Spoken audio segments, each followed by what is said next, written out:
All right, I guess we should get started even as more people trickle in.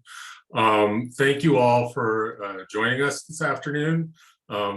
This is the first installment of the spring 20, or I guess I should say winter, it's not really spring. Winter 2022 Misinformation Speaker Series, co-sponsored by the Shorenstein Center on Media Politics and Public Policy at Harvard and the New Lab at Northeastern University. I'm Matt Baum, and I'm a faculty member at the Kennedy School, affiliated with the Shorenstein Center, and I'm sort of the MC today. Before I introduce today's speaker, just really quickly a plug for the rest of the semester. So on February 20th, all of our meetings, by the way, are going to be the same day and time going forward, so Wednesdays at noon. On February 23rd, we have Irina Piscetto. On March 23rd, we have Claes DeVries, and on April 20th, we have Brian E. Swire-Thompson. So please join us for those talks as well. But today, we're really fortunate to have Professor Filippo Menser visiting with us. He's the Luddy Distinguished Professor of Informatics and Computer Science and the Director of the Observatory on Social Media at Indiana University. His research interests span web and data science, computational social science, and modeling of complex information networks. His lab over the past decade has led efforts to study online misinformation spread and to develop tools to detect and counter social media manipulation. And today, Professor Menser is here to talk to us about hacking online virality. So please join me in welcoming Professor Filippo Menser. The floor is yours. Thank you. Thank you, Matt, for the intro. Thanks, everybody, for showing up. I'm super excited to join and to share the latest results from our lab. And I'm going to share my slides. So the talk is titled Hacking Online Virality. It really is an overview of a bunch of different research efforts from our lab, but focusing on two important aspects of how information and misinformation spreads online and how they can be hacked. So let me dive right into it. This picture here, this network on the right, is an example of the kind of objects that we study, which are diffusion networks. So in this case, this corresponds to one particular piece of information, or I should say disinformation, that was spreading virally during the 2016 elections. It was this article that you see on the bottom from InfoWars, a well-known conspiracy theory site, and it was spreading this message that the Clinton campaign was involved in some satanic rituals. This was a precursor to what later became Pizzagate and what later became QAnon, as we all know. So in this network, nodes represent users in a social media platform, in this case, Twitter, and links represents sharing of this particular article from one person to another, for example, through retweets, but also could be quotes, mentions, replies, and so on. The size of the network represents how many times an account is retweeted. And so you could think of it as a measure of influence. So the large nodes here in the center are unsurprisingly, accounts associated with Alex Jones and with InfoWars. And another interesting point is that the nodes are colored, and they're colored using an algorithm that tries to detect whether an account is automated or not, or what people often call social bots. So red nodes are ones that we believe have a highly likelihood of being inauthentic or automated accounts. So I'll come back to that later and talk more about social bots. But we study these diffusion patterns and try to infer from them things that we can learn about what makes information viral, what makes people vulnerable, and what makes platforms vulnerable to online manipulation. So the simplest thing that you can measure about the bot is how many people are sharing, like the number of nodes, right? The most basic statistics about the network. And if you do the same analysis for lots and lots of different articles, you'll see the characteristic broad tail distribution of popularity, where most things are not shared by many people, are not very popular, but then there is this long tail of things that are surprisingly popular that are shared by many people. So on the tail here, you might see this particular example here piece of misinformation that is shared by over 30,000 accounts. And the sort of depressing observation here is that if you look at the distribution of claims from low credibility sources or misinformation and the distribution of claims from credible sources, these distributions look very similar. So in other words, it looks like, you know, low quality information and misinformation is just as likely as reliable information to go viral, and sometimes even more likely, as other studies have shown before. So one way do we try to study this is through models, through agent-based models. They give us a way to create a simplified version of the world that captures salient characteristics of what we want to observe, and then create what-if scenarios and look at you know, consequences of different hypotheses. So here is an example of a model. The main ingredients of the model are the users, and what they do is they post messages, and these messages are seen by their friends. So there is an underlying network of friends and followers. And you can imagine also that things appear on one's screen or news feed in some order. This could be, you know, based on when the message was posted, or based on some priority algorithm by the platform. And then people can post new things, or they can repost things shared by their friends. So these are very, very basic ingredients of the system. Now, if we run a simulation with a system like this with an underlying network, and we can look at, you know, what is the chance that a particular piece of information, in this example, a piece of information is just a random number. What is the chance that it will go viral, that it will be survive for a long time, or shared by many people, or shared in many tweets? And we found that there are two important characteristics that generate this broad scale-free distribution that is characteristic of these virality patterns observed in the empirical data. These two characteristics are, one, the structure of the network. So if the network is just a random network, then we don't see this distribution of virality. However, if the network has the characteristic structure of social networks, which is the presence of hubs, as well as the presence of high clustering, that is lots of triangles. Friends of your friends are also my friend, you know, friends of friends, and people follow their friends' followers, and so on and so forth. So this high clustering, this presence of high number of triangles is a key ingredient. And the other key ingredient is the fact that people have limited attention. So we imagine that people go down through their social media feed to some length, but eventually they stop, and they are not going to see everything posted by everybody, because there is no way, we just don't have all the attention that would be necessary. So we have parameters that kind of capture this limited attention. And that also is very important. If people didn't have limited attention, if they could pay attention to everything, then again, you wouldn't have these virality dynamics.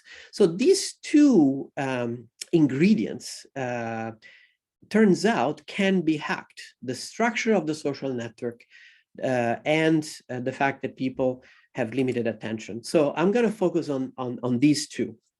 So first, how to hack the network itself, and that happens through echo chambers. So to give a little bit of context for this, think about the difference in how ideas spread on a social network versus how diseases, for example, spread through a contact network. We know that diseases follow simple contagion. So each contact has the same chance of spreading a disease as the previous contact. However, for ideas, it's different. We have now plenty of empirical evidence showing that there is this kind of complex contagion. That is, the more times I'm exposed to a piece of information or a behavior, the more likely it is that I will remember it, share it, believe it, and so on. And so this observation is very closely tied to the structure of the network, in particular to the presence of online communities, for two reasons. One is that it's social reinforcement. So in the presence of many triangles, when one person reshares something from another person in the community, now there is a lot of people who had connections to both of these users, or to both of these nodes, because we have all these triangles. And all of those people now will be exposed not to one, but to two instances of that piece of information. And so exposure goes very, very fast. It's greatly accelerated by the presence of high clustering inside communities. So complex contagion has a chance to happen very fast inside dense communities. And the second point, of course, is homophily. Communities often correspond to people who share similar interests or similar beliefs. So it is more likely that I will agree on something that is shared within my community because I will share the same worldviews with other people. So both homophilies and social reinforcement make it such that social contagion is likely to happen inside a dense community. And in fact, I don't have time to go into the details of this plot, but what this really says is that if you look at the most popular tweets, the most viral tweets, they are shared by people who have been exposed to them very few times, even one time. So they basically behave like, simple contagion, like real viruses. However, in the majority of cases, the number of exposures that somebody has to a piece of information before they share it is much higher. So evidence of complex contagion. And so communities now play a very important role because in the presence of simple contagion, things would just go across different communities without really caring about community boundaries. But in the presence of complex contagion, as in the case of information, memes, ideas, and so on, things spread very fast inside the community, but then they tend to remain constrained, trapped inside these communities. In fact, we could even look at the concentration of memes, let's say, ideas, hashtags, whatever, inside an online community, how fast it's spreading inside the community versus across different communities to predict what's going to go viral. And it turns out, of course, that things that go very, very, very viral are less concentrated, whereas most things tend to remain more concentrated. And so here is an example of prediction. Here, nodes in this network represent entire communities. So when you have a hashtag that spreads through several communities, as in the top left, we can predict that eventually these hashtags will go viral. Whereas you may have another hashtag that is shared just as much as the first one, but mostly inside one community. And that will predict that eventually that will remain inside that community and will not go viral. So what are the communities that exist out there right now in our marketplace of ideas?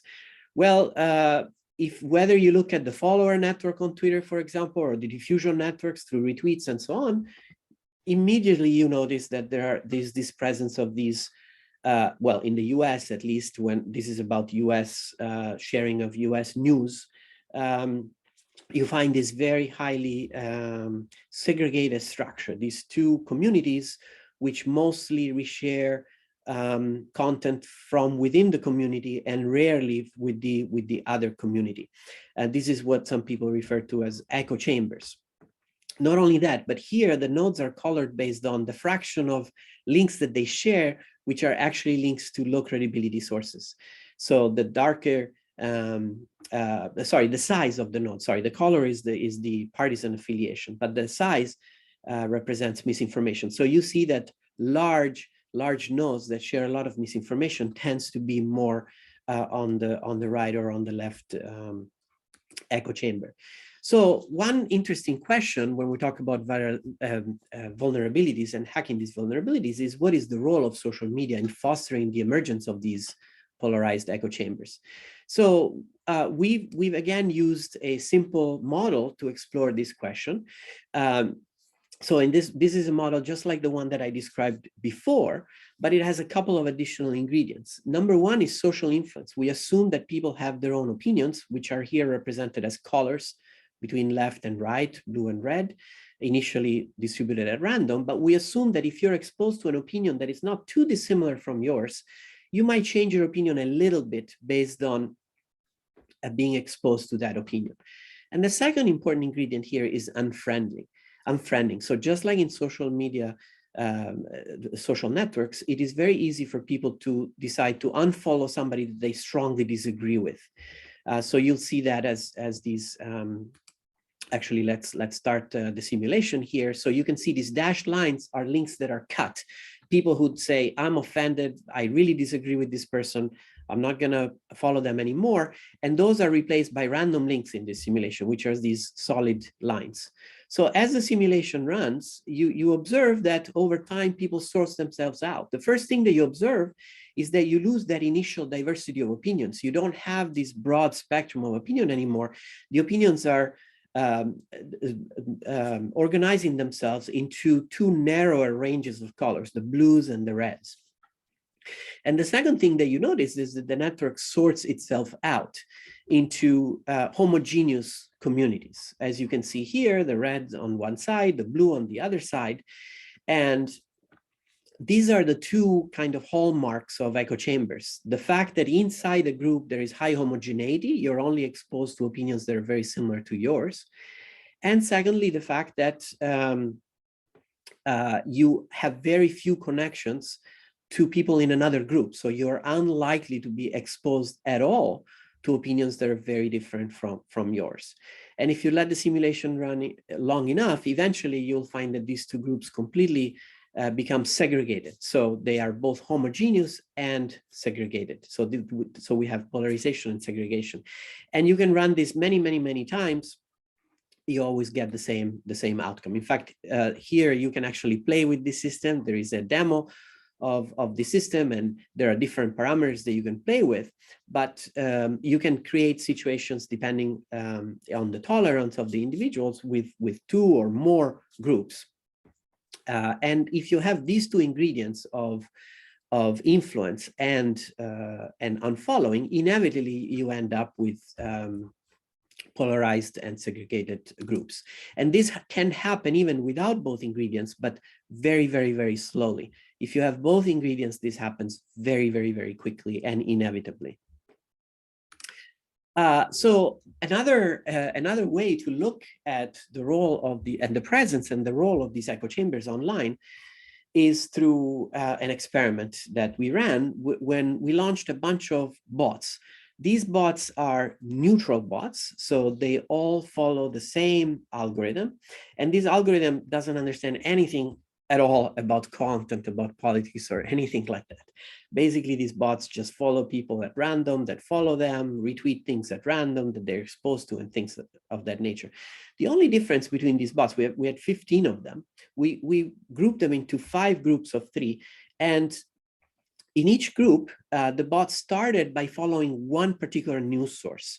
So for one group, it was a left-leaning source. For another group, it was a right-leaning source. And for another group, center-left, center-right, and center. And this was the only difference between these, except for this very first initial step, their first friend.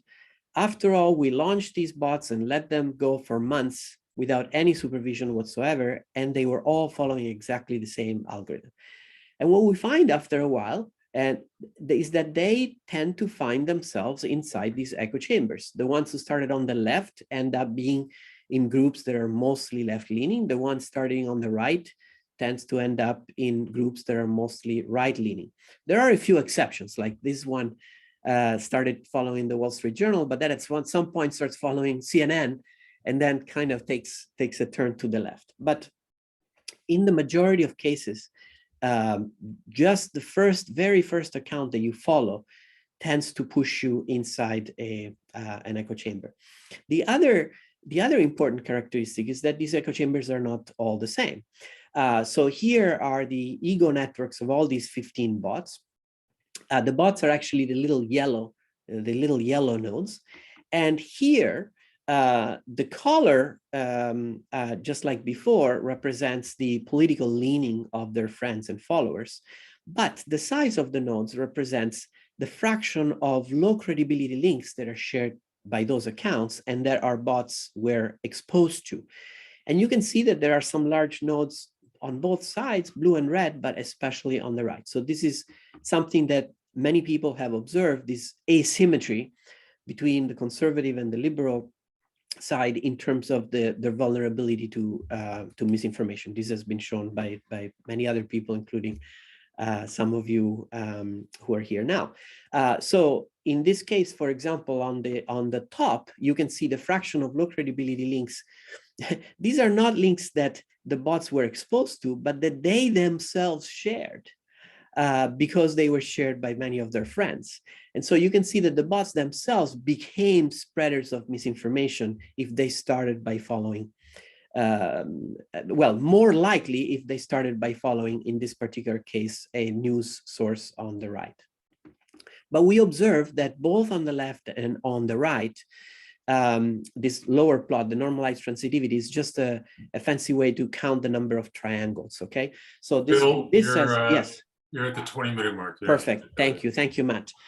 So what we see here is that both the bots on the right or on the left tend to find themselves into echo chambers, and we find that both on the right and on the left there is vulnerability to misinformation, but it is not symmetric. So more conservative accounts and more liberal accounts are more likely to share misinformation, which is what you see on the y-axis of this plot, but the correlation is even stronger on the right.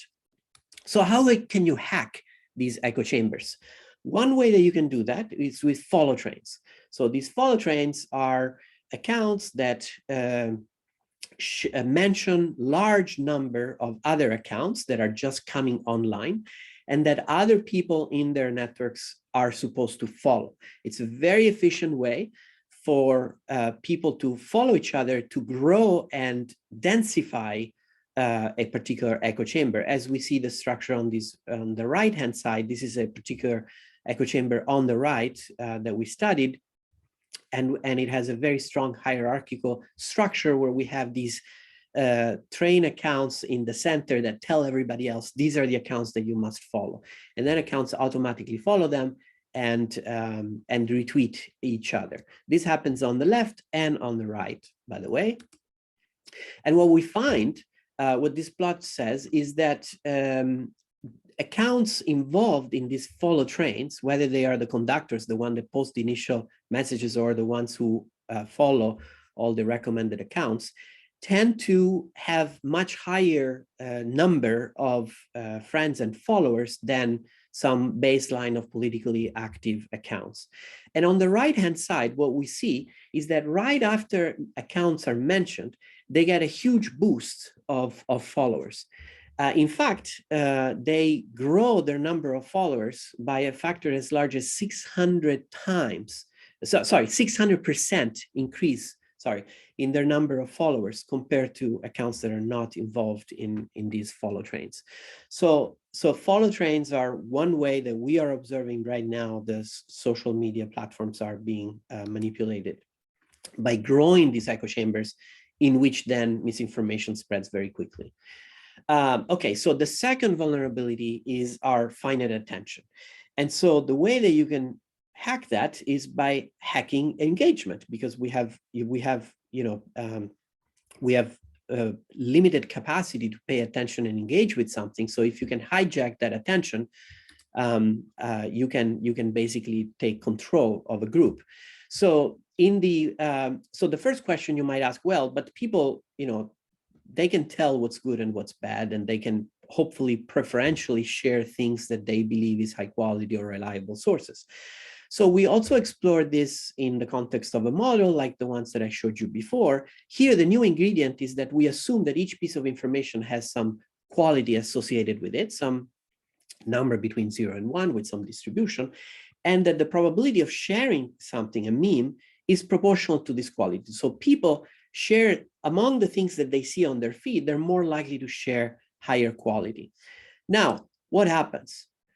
In a scenario in which you have a high amount of attention or low information load, so that people are able to see most of the things shared by their friends and select the best ones, the best memes win. So this is shown on the network on the left, where the size of the node represents the quality of what is shared, and the color represents a particular meme. So in other words, here is a good piece of information, and most people are paying attention to that good information. So we have a high correlation between quality and popularity. But in a more realistic scenario, like the one on the right, where you have finite attention and information overload, so you can't pay attention to everything. You only pay attention to the things that end up on your screen. We find that the correlation between quality and popularity is actually very, very low. And you see a lot of small nodes in this network. This means that a lot of junk, low quality information is what is shared by most people. So even in the case in which people can tell what's good and prefer to share what's good, still they end up sharing a lot of bad stuff. So now in this model, there is no notion of ranking or recommendation by the platform algorithms, okay? So in this model, things appear on your feed in the order in which they're created. But we know that platforms actually do use engagement or popularity in their ranking algorithm, okay? So now we added that ingredient on top of this model, okay? And so here on the x-axis, you have the probability that something is ranked highly by the algorithm of the platform. Therefore, it's more likely to be seen on your news feed if it has been shared by more people. So popularity is an ingredient in this. And then on this attention axis, this is like, again, how many things people are able to see. So on the z-axis here, you have the average quality of all the information that is shared in the network. And what we observe generally is that the more algorithms use engagement or popularity, the lower the overall quality of information in the system. There is one little exception, this yellow crest here, that what that means is that for a particular critical value of attention, a little bit of popularity bias by the algorithm actually helps. So this is the wisdom of the crowd effect, right? Where the algorithm itself notices that people are sharing something because it's good and then amplify that. But even in that case, if you give even more importance to the engagement, eventually the overall quality decreases. So here is something that all platforms do, and that turns out, according to these models, to actually lower the overall quality of the system. Now you might ask, how would a platform know about quality? Well, there are many ways, and actually platforms have pretty good algorithms for that. But I'll just mention very briefly a paper that just came out a few days ago by our group in collaboration with Giovanni Ciampaglia, Brendan Nyhan. And what we found is that you can use the diversity of the audience of a particular source as a measure of quality. It turns out that it is correlated. So here on the left, we can see that both among conservative and among liberal news sources, the more the audience is diverse, the better the quality, which here is measured by NewsGuard score. So as you go more towards the extreme, you have less diversity and you have lower quality. So we added this particular signal as an ingredient in a recommendation system used to rank news sources.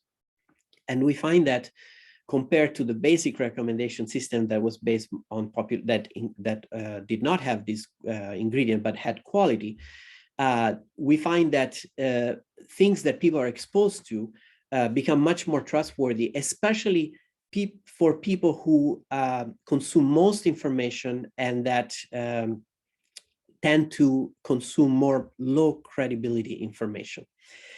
So this is just one example of what platforms could do, but there are other, of course, there are other quality signals as well.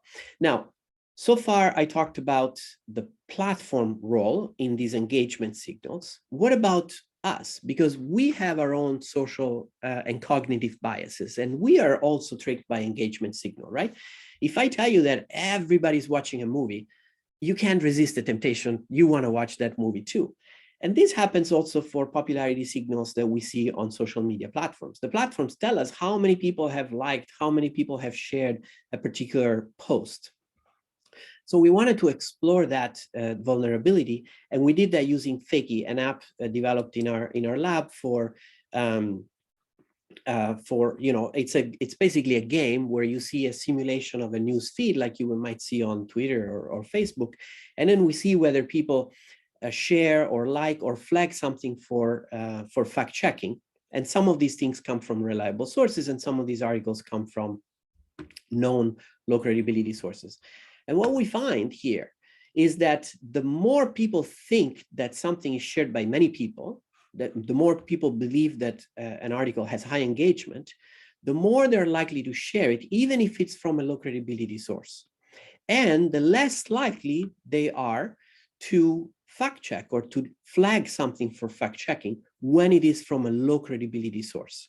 So mere exposure to engagement signals creates a vulnerability, because this can leverage our bias to pay attention to what other people are paying attention to. So this creates an actual vicious cycle, because we pay more attention to what other people are paying more attention, but so do the ranking algorithms. They amplify the things that platforms can see that are already popular. So they're more likely to show it to us. And then when they show it to us, we see that many people have shared it, so we're more likely to share it. Again, remember, complex contagion. And so this is a vicious cycle between the vulnerability of the algorithm to engagement signals and the vulnerability of platform users to vulnerability signals. And how can you exploit this vicious cycle? Simple. You can create fake accounts. And so all of us know about social bots. This has been something that we've studied for several years. In fact, starting back in 2010, when we found the first instances of social bots. That's what these plots show, that these are very, very, very early instances of automated accounts that were just retweeting each other or sharing links to fake news websites just to get them to go trending. And very often they were actually successful at that. I don't have time to go into the detail about that, but we have a tool called Botometer, which is a machine learning tool that helps estimate the likelihood that an account might be automated based on a large number of features, over 1,000. It's not perfect, of course, like all algorithms, it makes mistakes, but it can be used in large-scale analysis.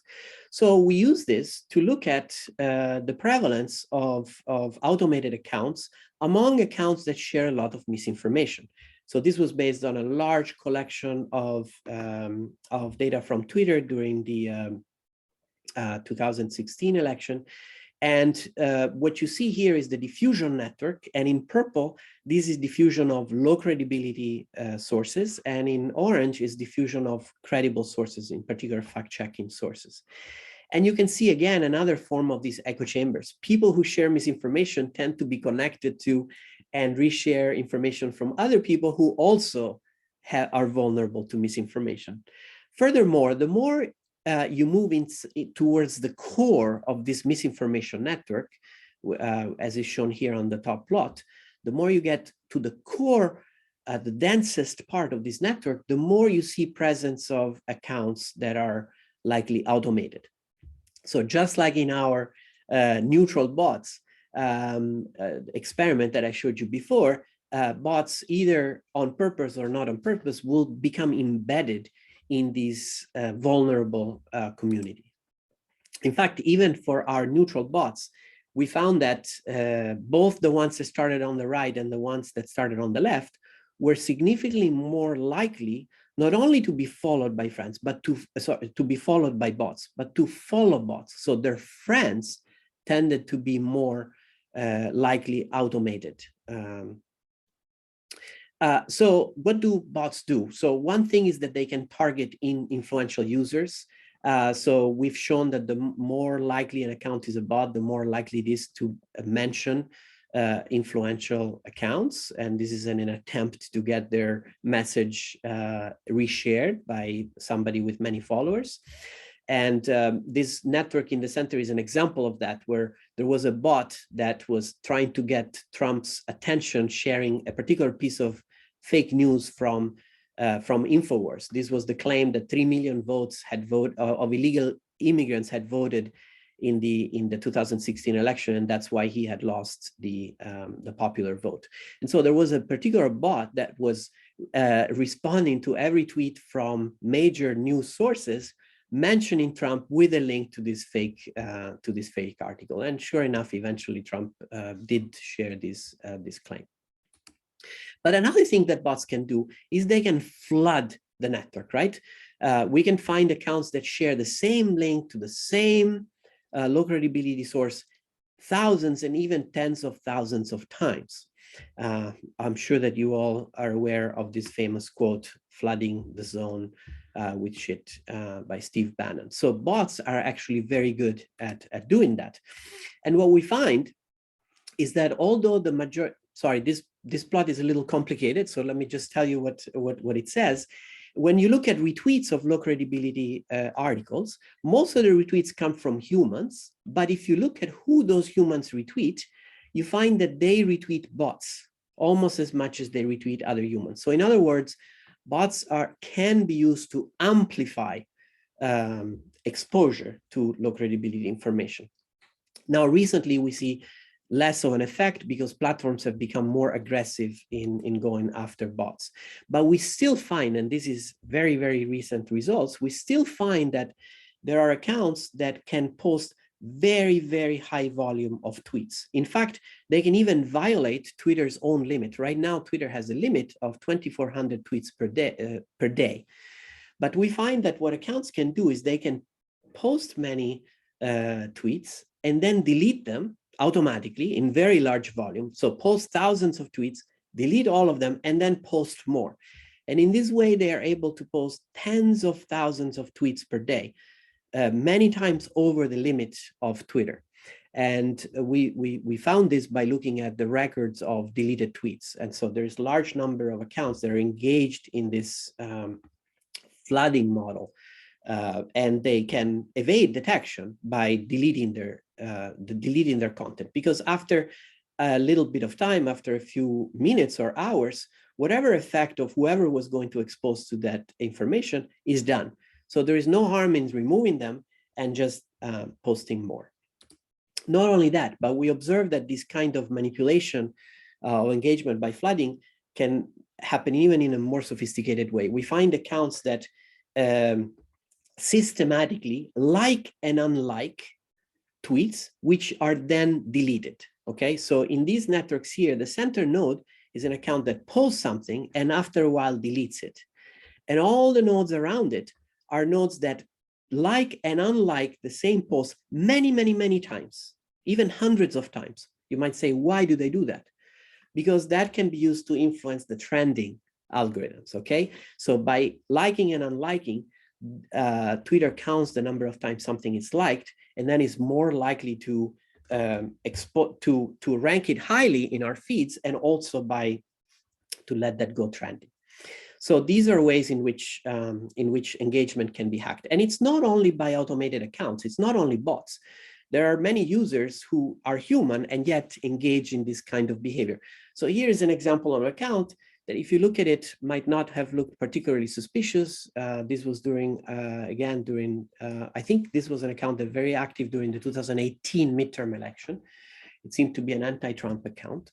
But now if I show you that there is a whole bunch of other accounts that look very suspiciously similar to it, similar descriptions, similar photos, and so on and so forth, similar websites, and some of them say that they are pro-Trump and some of them they're anti-Trump.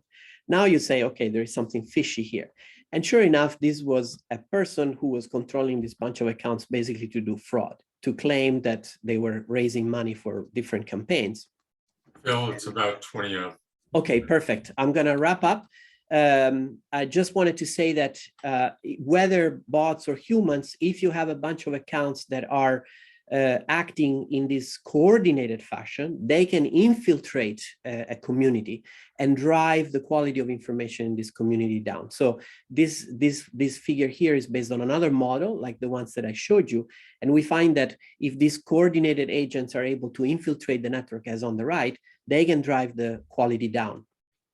And we find many examples of this. I don't have time to go over all of them, but we find large clusters of coordinated network, whether it's to influence opinions about and spread misinformation about COVID, or during protests in Hong Kong, or to do pump and dump schemes of cryptocurrencies, or even to spread misinformation about the elections. And we find this on Twitter and also on Facebook, these coordinated networks. And we build tools in our lab, like this bots layer, to try to detect in real time groups of coordinated accounts, automated or not automated, that tries to push some narrative. Okay, I'm out of time, so I'll stop here just to summarize. Network community structure, complex contagion, echo chambers, limited attention, engagement bias, herd behavior. These are all factors that affect online virality and that are vulnerable to manipulation. So bad actors can turn these factors into vulnerabilities that can be hacked and exploited, for example, to amplify misinformation or to manipulate opinions. Sorry, this is a just an advertising of our book, but let me close by thanking my students and collaborators here at IU. This work is not my work, but a work by all these people, and they are amazing. And also let me thank our funders here. So thank you, Matt. I'll stop here, and hopefully there is time for questions. All right, terrific. Thank you so much. We have, so ignore my first message in the chat. If you all could post your questions in the Q&A box, it should be at the bottom of your screen in the lower right on the Zoom screen. I have some questions in there already, and I'll just read them out and turn them over to you, Phil. So the first question, how can businesses use their influence/platform to minimize disinformation? So there's kind of a broad question for you.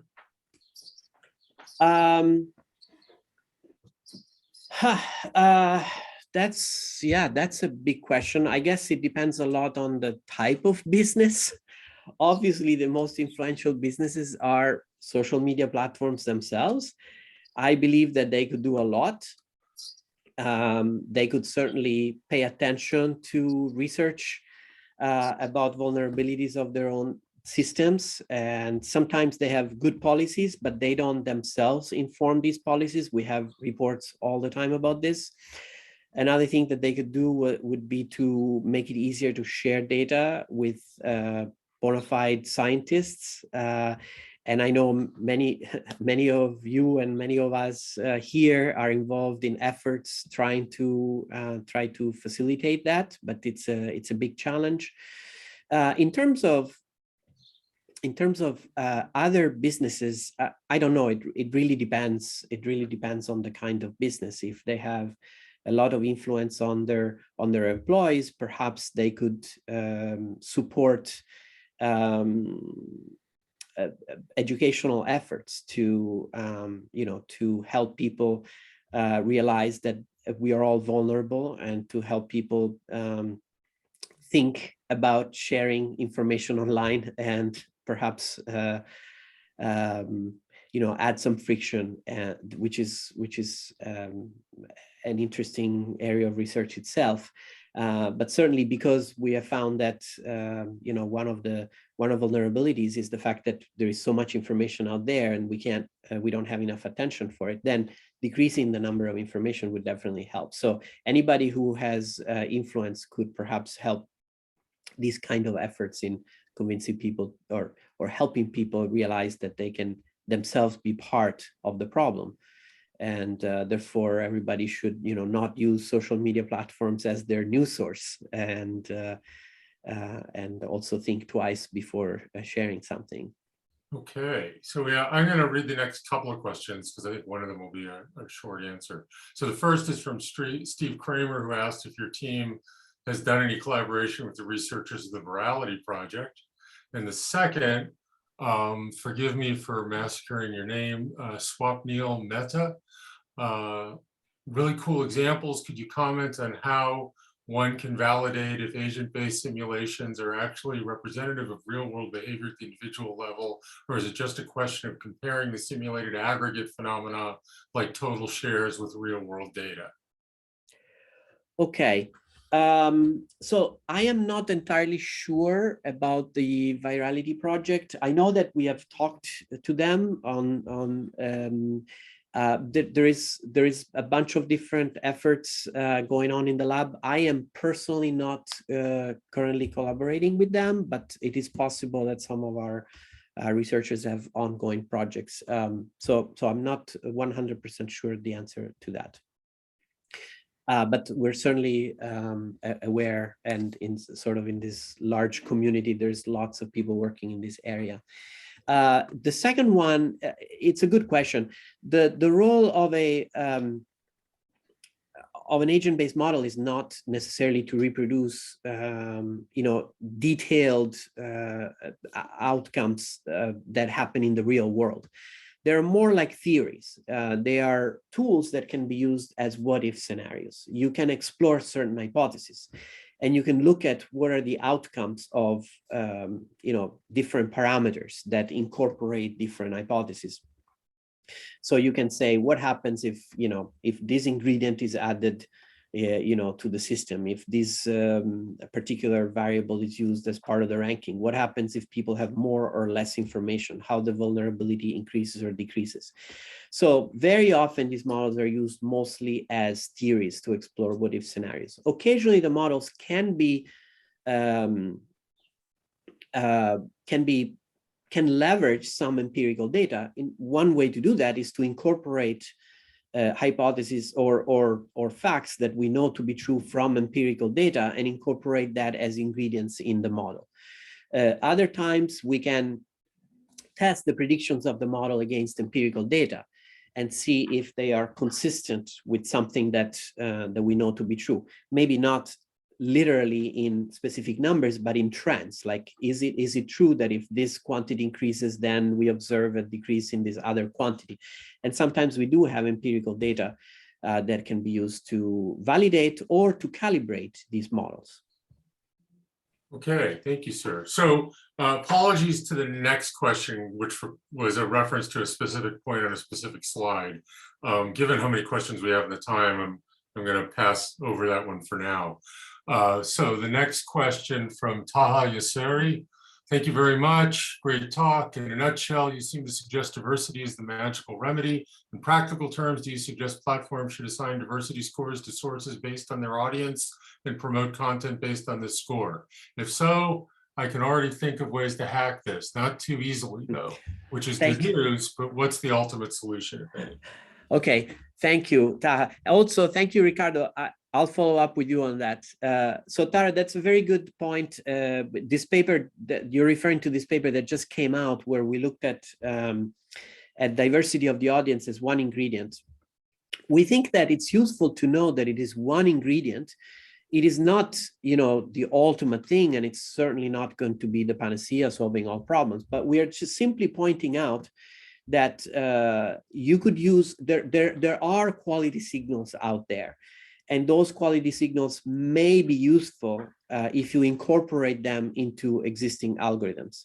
Of course, it can be hacked. You're absolutely right. I can create lots of fake accounts that appear to consume information from diverse sources and then use them to support a particular source.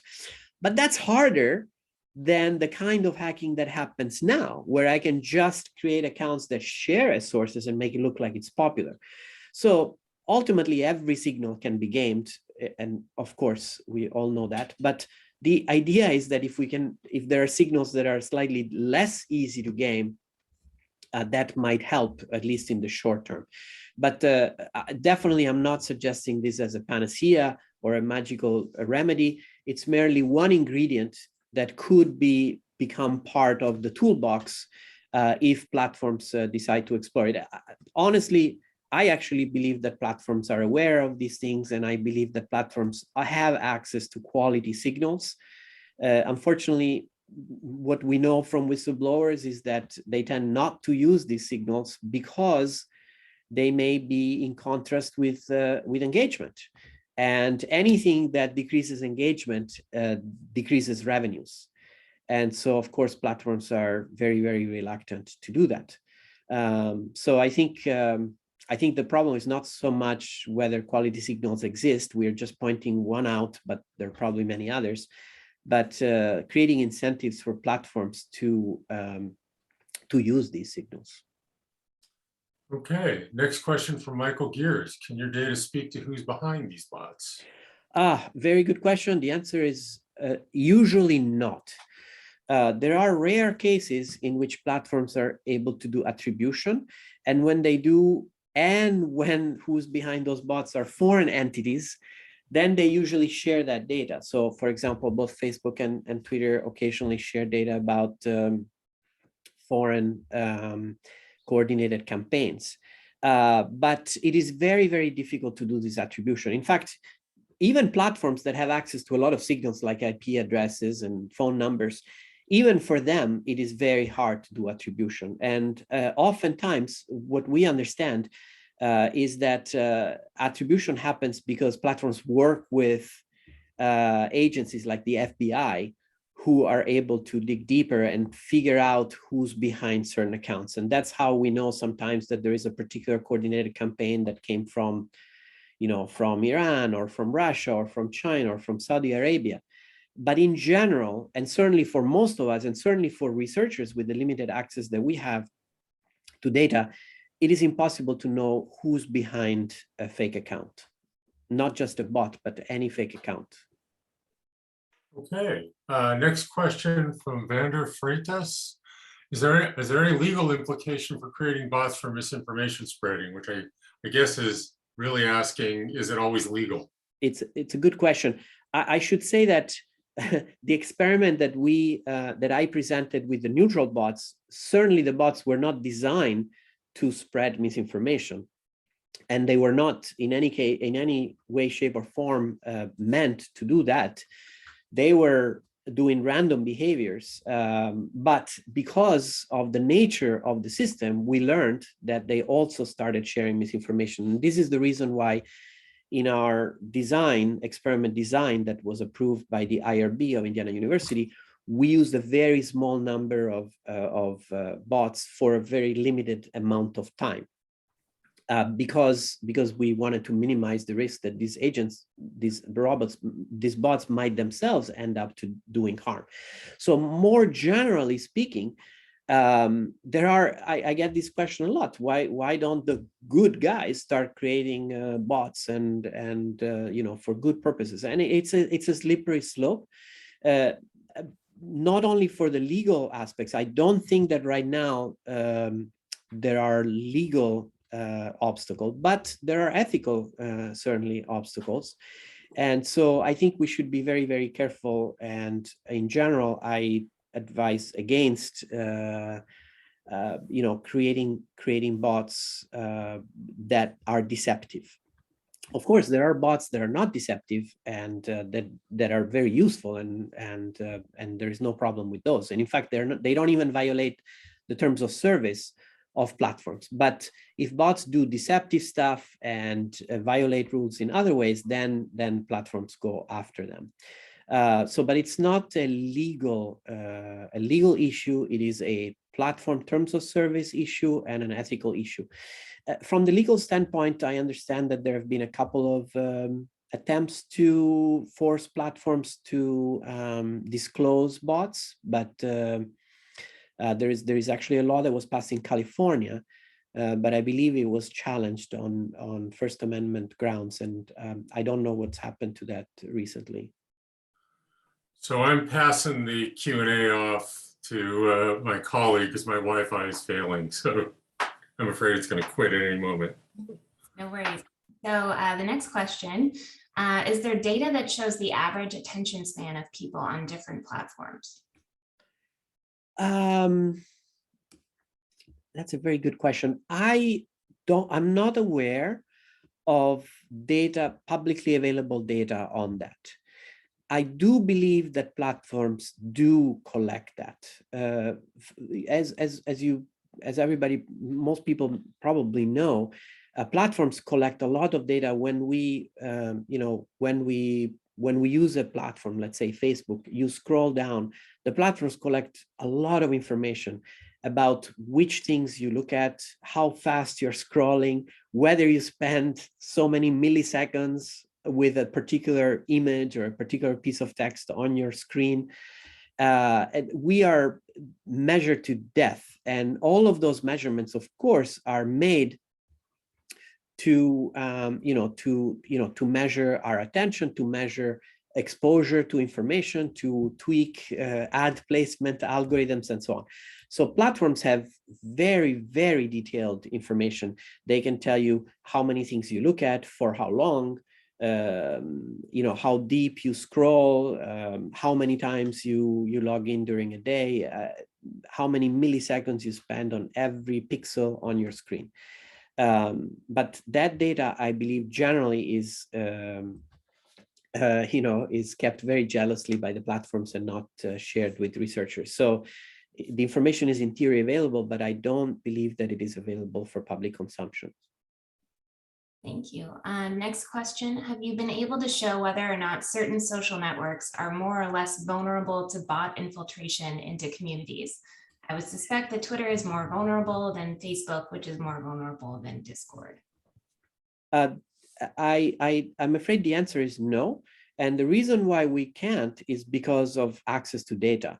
The only reason why people talk a lot about bots on Twitter is because the data on Twitter is the most available. Twitter is the most open platform. And therefore, a lot of research on even on detecting social bots, including by our group, is mostly based, almost exclusively based on Twitter. So that said, I have no reason to believe, as you hint here, that Twitter is more vulnerable than other platforms. There's nothing that makes Twitter more vulnerable than Facebook, for example, because although Facebook doesn't have APIs like Twitter to make data publicly available, with few exceptions for a few researchers and so on. But in general, there isn't a public API where you can get all the data from Facebook the way that you can get it from Twitter.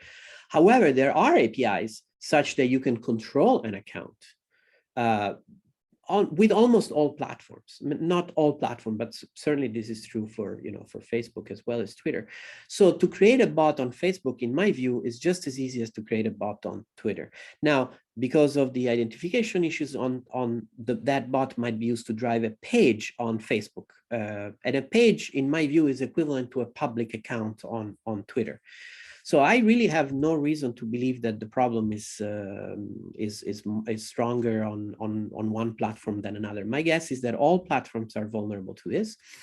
And we know from the platforms themselves that they take out huge numbers of inauthentic accounts. Facebook actually discloses this regularly. I think they disclose that they take down billions with a B of fake accounts per quarter. Think about that.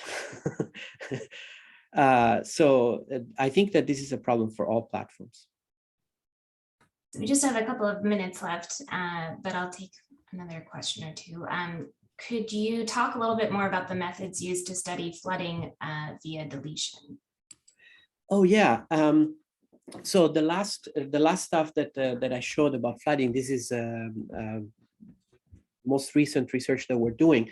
And we get the decahose. The decahose is a proprietary source of data from Twitter, which includes 10% of public tweets.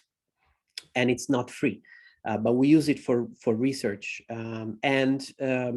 With that comes a so-called compliance firehose.